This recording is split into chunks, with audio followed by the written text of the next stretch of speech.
नमस्कार दोस्तों, स्वागत है आपका डीजे सर क्लासेस के इस डिजिटल चैनल पर। और मैं आपका टेक्निकल गुरु आपको पढ़ाने जा रहा हूं इलेक्ट्रीशियन थ्योरी। अच्छा, इलेक्ट्रीशियन थ्योरी जो हम पढ़ेंगे ये ऑल इंडिया लेवल पे पढ़ेंगे, ठीक है।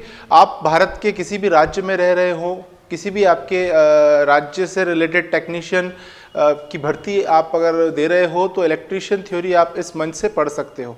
ओके, हम शुरू से लेकर आखिरी तक आपको हर दिन जो है एक टॉपिक पढ़ाएंगे और वो टॉपिक लगातार चलते रहेगा, ठीक है। तो आज जो है हम चालू करने वाले हैं बेसिक इलेक्ट्रिसिटी, इससे एक चैप्टर स्टार्टिंग चैप्टर ये है आरंभिक विद्युत। आरंभिक विद्युत के अंदर हम सबसे पहले जो पॉइंट उठाने जा रहे हैं वो है ओम का नियम, ठीक है। तो ओम का नियम, ओम का नियम। अच्छा, ओम का नियम क्या होता है कि जब किसी बंद वैद्युतिक परिपथ में प्रवाहित होने वाली धारा परिपथ में स्थित प्रतिरोध के सिरों पर उत्पन्न विभवांतर के समानुपाती होती है, यदि भौतिक अवस्था जैसे ताप, दाब इत्यादि को नियत रखा जाए। मैं दोबारा बोल रहा हूं, आपसे ध्यान से सुनिएगा। किसी बंद परिपथ में प्रवाहित होने वाली धारा परिपथ में स्थित प्रतिरोध के सिरों पर उत्पन्न विभवांतर के समानुपाती होगी यदि भौतिक अवस्था जैसे ताप, दाब इत्यादि को नियत रखा जाए। अच्छा देखो, अपना कॉन्सेप्ट पता है क्या है डीजे सर क्लासेस का, कि बच्चे को क्लास के अंदर ही चीज़ें लर्न करवाई जाए। अच्छा, क्लास के बाहर से मतलब नहीं है। आप अगर मुझे डेली 30 मिनट अपनी लाइफ के दोगे तो ये कंप्लीट इलेक्ट्रिकल आपको समझ में आने लग जाएगी। डजंट मैटर आपने घर पे रिवीजन किया है या नहीं किया है, डजंट मैटर आपने चीज़ों को याद किया है कि नहीं किया है, लेकिन हाँ, अगर आप यहाँ पर अपना 100% अटेंशन के साथ बैठते हो, रजिस्टर लेके बैठते हो और सीखने के हिसाब से बैठते हो तो पक्का आपको चीज़ें समझ में आएगी और क्लास के अंदर ही सब कुछ याद होगी, है ना। मैं आपको क्लास के अंदर ही पूरी इलेक्ट्रिसिटी याद करवा के जाऊंगा। जैसे ओम के नियम की बात कर रहे हैं अपन ने, ओम का नियम पढ़ा। ओम का नियम क्या होता है कि किसी भी बंद वैद्युतिक परिपथ में प्रवाहित होने वाली धारा परिपथ में स्थित प्रतिरोध के सिरों पर उत्पन्न विभवांतर के सीधे समानुपाती होगी। मतलब आपके V is proportional to I, V समानुपाती होगा I के, ठीक है। अब जब देखना, जब भी ये समानुपात का चिन्ह आप हटाना चाहते हो और बराबर का चिन्ह लेकर आना चाहते हो तो आप क्या करोगे, जो कांस्टेंट लेकर आओगे। और यहाँ पर एक कांस्टेंट जो है वो होता है R। तो ये सूत्र क्या हो जाएगा, बराबर। देखो, समानुपात का चिन्ह हट गया, बराबर का चिन्ह आया और यहाँ पर एक कांस्टेंट आ जाएगा R, ठीक है। और ये आपके I, तो फॉर्मूला आपके पास क्या हो जाएगा, V is equal to R I. अच्छा, फ्लो में हम इसको ऐसे लिख देते हैं, V बराबर आई आर, V बराबर आई आर। बेसिक फॉर्मूला है आपके ओम्स लॉ का कि V is equal to I R. और V जो होती है ये होती है वोल्टता, और इसे नापते हैं हम वोल्ट में, इसे हम नापते हैं वोल्ट में। अच्छा, यहाँ से हम I के लिए और R के लिए भी जो है फॉर्मूला बना सकते हैं। R जो होता है ना, R होता है आपके नियतांक, इसको हम क्या बोलेंगे, नियतांक। नियतांक होता है और ये नियतांक हर पदार्थ के लिए अलग अलग होता है। कॉपर कंडक्टर होगा उसके लिए अलग, अगर आपके पास एल्यूमिनियम कंडक्टर होगा उसके लिए अलग, अगर आपके जो है सिल्वर कंडक्टर या आप ब्रास कंडक्टर की यूज करते हो तो उन सब के लिए अलग अलग होगा। तो ये आपके पास जो है पदार्थ पर निर्भर करता है, ठीक है, पदार्थ पर निर्भर करता है, निर्भर करता है, ठीक है। और इसे हम क्या कहते हैं, चालक तार का प्रतिरोध। इसे क्या कहते हैं, इस नियतांक को चालक तार का प्रतिरोध, चालक तार का प्रतिरोध, क्लियर। और इसकी इकाई जो होती है वो होती है ओम, इसकी यूनिट क्या होगी आपके ओम। तो आप देखना सिंपल सा है, ओम्स लॉ। ओम्स लॉ क्या होगा कि किसी बंद वैद्युतिक परिपथ में प्रवाहित होने वाली धारा परिपथ में स्थित प्रतिरोध के सिरों पर उत्पन्न विभवांतर के सीधे समानुपाती होगी यदि भौतिक अवस्था, ताप, दाब इत्यादि को नियत रखा जाए। इसे फॉर्मूला क्या बनता है, V is proportional to I। अब जब प्रोपोर्शनल का साइन हटाओगे और बराबर का साइन लेकर आओगे तो आपके कांस्टेंट आएगा और वो कांस्टेंट होगा R, तो V बराबर आर आई। अच्छा, इसे लिखा कैसे जाता है, आप किसी भी बुक को जब आप खोलते हो तो V बराबर आर आई नहीं लिखा होता, V बराबर आई आर लिखा होता है। तो देखो, हमें भी क्या है, बाहुल्य के साथ रहना पड़ता है। मेजोरिटी जहां पर है तो उस मेजोरिटी के अकॉर्डिंग लिखा जाएगा। अब आपसे पूछा जाए कि इसमें और इसमें कौन सा वाला राइट है, तो मैं बोलूंगा ये वाला राइट है, क्योंकि जब प्रोपोर्शनल साइन हटा और इक्वल टू साइन आया तो सबसे पहले कांस्टेंट जनरेट होगा, बाद में कोई आपके वेरिएबल जनरेट होगा। तो यहां पर जो कांस्टेंट जनरेट होगा तो कांस्टेंट क्या है, आर, तो पहले आर लिख दिया और फिर उसके बाद हमने क्या लिख दिया, आई लिख दिया। लेकिन अब बुक्स में लिखा हुआ है, किसी भी किताब को खोलते हो आप, वहां मिलता है v is equal to I R, आपने भी ऐसे याद किया हुआ v is equal to I R. तो 6th स्टैंडर्ड से लेकर आपके अभी तक आप जो पढ़ते हुए आए हो v is equal to I R लिखा होता है। और आपको पता होना चाहिए कि 2 को 3 से गुणा करो या 3 को 2 से गुणा करो, कोई फर्क नहीं पड़ता, है ना। तो फर्क पड़ना ही नहीं है, तो v बराबर आई आर बोलो या v बराबर आर आई बोलो, उससे कोई फर्क नहीं पड़ना। तो ये फॉर्मूला हो गया। अच्छा, इसके बाद हम जो फॉर्मूला लिखेंगे वो लिखेंगे आई बराबर क्या हो जाएगा, v बटा आर। आई बराबर आपके v बटा आर, यहां से आप i का मान निकाल रहे हो। अच्छा, इस जगह से आप i का मान निकालोगे तो क्या हो जाएगा, ये r इसके पैरों में चला जाएगा, तो v इज इक्वल टू क्या हो जाएगा, आई r। और यहां से अगर r का मान निकालेंगे तो क्या हो जाएगा, r बराबर v बटा आई, r बराबर v बटा आई। क्लियर। तो आपके पास 3 फॉर्मूला हो गया। एक तो आपके वोल्टेज का हो गया, तो ये है वोल्टता का, ये है आपके वोल्टता का, और ये जो है ये है धारा का। अच्छा, ये आपके पास क्या है, ये है प्रतिरोध का, प्रतिरोध का। तो देखना आपके v बराबर आई आर, आई बराबर v बटा आर और r बराबर v बटा आई। अच्छा, प्रतिरोध जो होगा ना, इस प्रतिरोध को हम दर्शाएंगे किसमें, ओम में। तो यहां पर मैं इसकी इकाई लिख रहा हूं ओम। अच्छा टीचर वो होता है जो बोर्ड का पूरा इस्तेमाल करे, बोर्ड जो है उसका पूरा सदुपयोग करें, ठीक है, और कंप्लीट बोर्ड भरे। अच्छा, आप मेरे को अगर रेगुलर देख रहे हो तो इस बोर्ड से आप उतारते रहो, ठीक है, जो जो चीज़ें आपको जैसे जैसे समझ में आती है वैसे वैसे आप इसको नोट करते रहना। अच्छा, धारा जो है इसकी इकाई क्या होगी, एम्पियर। धारा की इकाई क्या हो जाएगी, एम्पियर। इसे ए से डिनोट करते हैं और इसे ओम से डिनोट, और इसको तो वी से दर्शाते हैं। इसको आप कैसे दर्शाते हो, वी से दर्शाते हो। तो आपके क्या है, कंप्लीट ओम का नियम आपके सामने आ चुका है। अब सवाल उठता है कि गुरुजी ओम का नियम तो हमने पढ़ लिया, हमको समझ में भी आ गया, लेकिन ओम के नियम से क्वेश्चन किस तरीके से बनेंगे, ठीक है, ओम के नियम के प्रश्न जो है वो किस तरीके से बनेंगे। तो आप देखना, ओम के नियम पर जो प्रश्न बनते हैं ना वो इस तरीके से बनते हैं। आपसे पहला प्रश्न पूछता है ओम का नियम किस पर लगता है, ओम का नियम किस पर लगता है। तो आप बताओगे ओम का नियम जो है एसी व डीसी दोनों पर लगता है, ठीक है, ओम का नियम एसी व डीसी दोनों पर लगता है।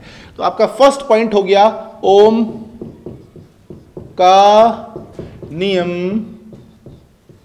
एसी व डीसी दोनों पर लगता है, दोनों पर लगता है, लगता है। क्लियर। अच्छा, दूसरे पॉइंट भी बात करते हैं। आपसे पूछता है कि भाई साहब बताइए ओम का नियम किस पर नहीं लगता है। तो आप बताओगे ओम का नियम अर्धचालकों पर नहीं लगता, ठीक है, तो आपके अर्धचालकों पर नहीं लगता है, अर्धचालकों पर नहीं लगता है, नहीं लगता है। आशा करता हूँ बोर्ड पे जो लिख रहा होगा आपको साफ विजिबल होगा, साफ दिख रहा होगा।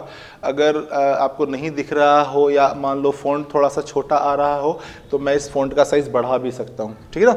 जैसे कि अगला पॉइंट है, आप मेरे को कमेंट्स बॉक्स में ये लिखना कि ये वाला फ़ॉन्ट ज़्यादा बेहतर लग रहा है, ये वाला फ़ॉन्ट ज़्यादा बेहतर लग रहा है। तो मैं अगले लेक्चर में इस फ़ॉन्ट का साइज़ उस हिसाब से कर दूंगा ताकि आप कंफर्टेबली इसको उतार पाएँ अपनी अपनी नोटबुक के अंदर।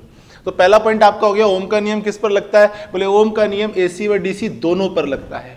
ओम का नियम किस पर नहीं लगता, बोले अर्धचालकों पर ओम का नियम नहीं लगता है। अच्छा, ओम का नियम और किस पर नहीं लगता, ये डिपेंड करता है ऑप्शन पर। ऑप्शन क्या आते हैं आपके, आप देखना, ओम का नियम प्रतिरोध पर लगता है, ओम का नियम जो है इंडक्टर पे लगता है, ओम का नियम कैपेसिटर पे लगता है।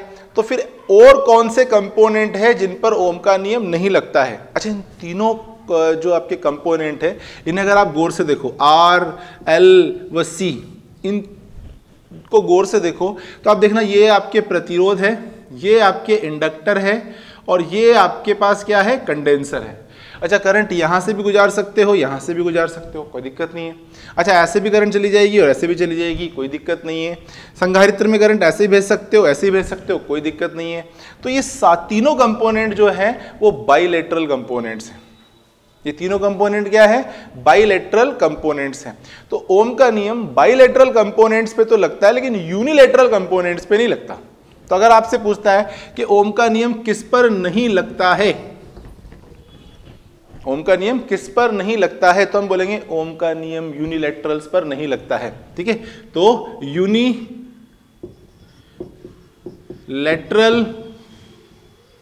यूनिलेटरल क्वांटिटीज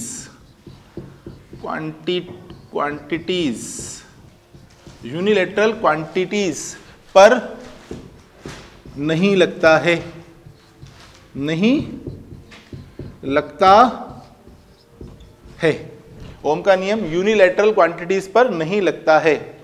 तो मुझे लगता है कि बोर्ड पूरा भर चुका है, आपको इसको जो है उतारना चाहिए, तो आप उतारिए या फिर आप स्क्रीनशॉट ले लीजिए।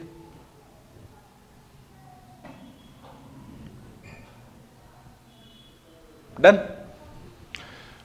तो आशा करते हैं आपने उतार लिया होगा सारा का सारा। तो अभी तक आपने जो पढ़ा वो क्या पढ़ा? ओम का नियम। ओम का नियम क्या होता है कि किसी बंद वैद्युतिक परिपथ में प्रवाहित होने वाली धारा परिपथ में स्थित प्रतिरोध के सिरों पर उत्पन्न विभवांतर के समानुपाती होगी यदि आपके भौतिक अवस्था जैसे ताप दाब इत्यादि को नियत रखा जाए। फिर उसके बाद एक फॉर्मूला पढ़ा V is equal to I R, फिर उसके बाद पढ़ा I is equal to V बटा आर, फिर R is equal to V बटा आई। तीन फॉर्मूला पढ़ा। यहाँ पे V जो है वो वोल्टता है जिसे वोल्ट में नापेंगे, I जो है वो धारा है जिसे एम्पियर में नापेंगे, R आपके पास चालक तार का प्रतिरोध है जिसे हम ओम में नापेंगे। और फिर उसके बाद आपके कुछ ऑब्जेक्टिव क्वेश्चन जो ओम्स लॉ पर अक्सर बनते रहते हैं, जैसे कि ओम का नियम किस पर लगता है? बोले ओम का नियम AC व DC आपके पर दोनों पर लगता है। ओम का नियम किस पर नहीं लगता है? बोले ओम का नियम सेमीकंडक्टर मटेरियल्स पर नहीं लगता है। इसके अलावा ओम का नियम किस पर नहीं लगता है? बोले ओम का नियम यूनिलेटरल क्वांटिटीज पर नहीं लगता है। ठीक है, तो बाइलेटरल पर लगता है, यूनिलेटरल पर नहीं लगता है। तो यहां पर मैं एक पॉइंट और इसमें ऐड कर रहा हूं, बाइलेटरल्स पर लगता है।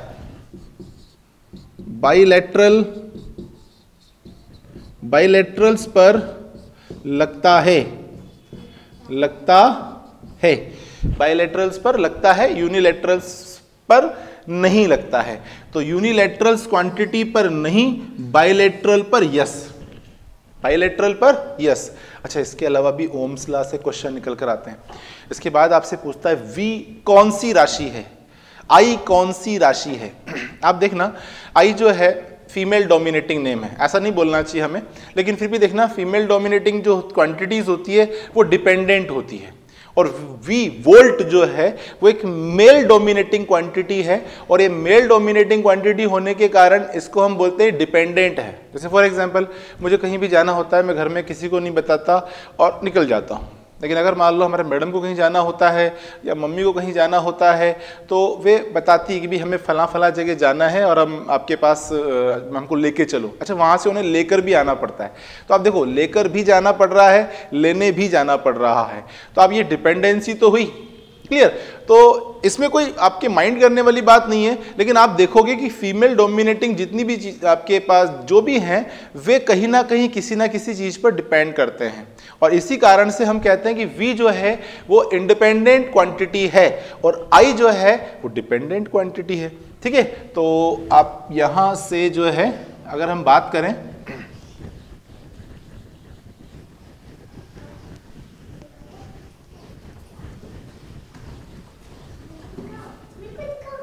तो अब देखना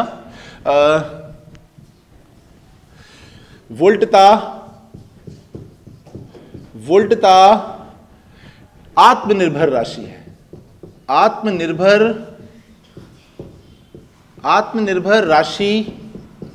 राशि है। वोल्टता जो है वो आत्मनिर्भर राशि है। क्लियर? अच्छा नजर ही नहीं आ रहा आपको, यहां तक नजर आएगा, इसके ऊपर नजर नहीं आएगा ना, तो थोड़ा नीचे लिखना चाहिए आपके।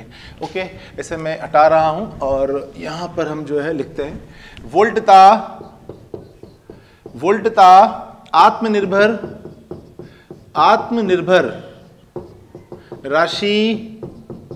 राशि है। वोल्टता आत्मनिर्भर राशि है और यही हम बात करते हैं अगर धारा की, तो धारा एक निर्भर राशि है, निर्भर राशि है, तो वोल्टता आत्मनिर्भर राशि है, जबकि धारा जो है वो निर्भर राशि है। अच्छा, आत्मनिर्भर को इंग्लिश में कहते हैं इंडिपेंडेंट और निर्भर को अंग्रेजी में कहते हैं डिपेंडेंट। तो अगर मैं कहूं कि करंट कौन सी क्वांटिटी है तो आप बोलोगे डिपेंडेंट, और अगर मैं बोलूं आपके वोल्टेज कौन सी राशि है तो वोल्टेज हो जाएगी इंडिपेंडेंट। इंडिपेंडेंट, ठीक है। Current is a dependent quantity, voltage is a independent quantity. Okay, तो ये आपके पास क्या ओम के नियम से बनने वाले क्वेश्चन थे। इसके बाद देखो आखिरी, लेकिन आपके क्या है सबसे बड़ा और इंपॉर्टेंट आपके क्वेश्चन बनता है ओम के नियम के सवाल।